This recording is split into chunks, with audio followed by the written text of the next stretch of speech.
Well, the rainy season is just ahead for the Sunshine State, something one Sarasota neighborhood is dreading. Neighbors along Ringling Boulevard say a water quality improvement project is causing their yards to flood. SNN local news reporter Amber Stidham joins us now in the studio with more. Amber? That's right. Well, it's a part of the Hudson Bayou Water Quality Improvement Project.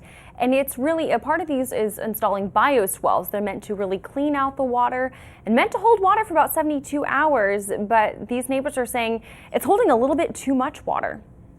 Well, the water just will not go away. Denise Popper has lived in her Ringling Boulevard home for 18 years and says she's never had a flooding problem in her yard until recently. This stretch along Ringling is one of 5 sites where Sarasota County is working on the Hudson Bayou Water Quality Improvement Project, which includes installing bioswales, meant to improve water quality and reduce volume of stormwater runoff.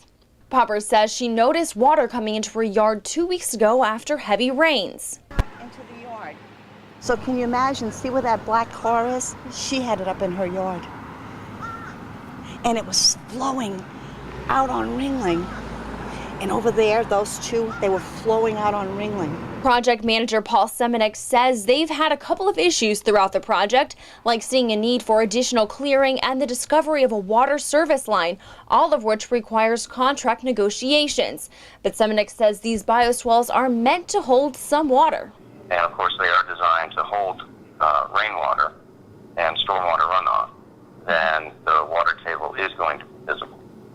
So, that's a big change. It doesn't mean that there's more water there than there was prior to us doing the project. It's just visible. It's visible water that's a bother for some neighbors.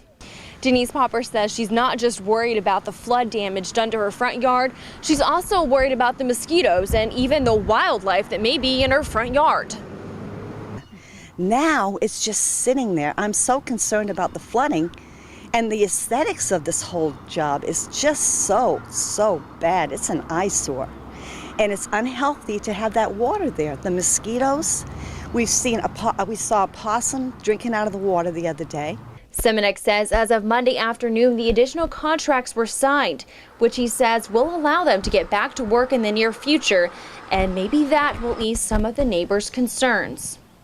And Paul Semenek, the project manager, told me it should be completed by this summer. Neighbors also expressed a concern with the recent slowdown in the project. He told me that should be taken care of very soon. They got some more contracts signed and should be out there really very soon in the near future to fix some of those problems to get started on this project again. But I know these neighbors are concerned. The more the rain comes, the more chance of flooding. And as we say, the rainy season is almost here. So that's right. April showers bring May flowers. Okay, Amber, thank you.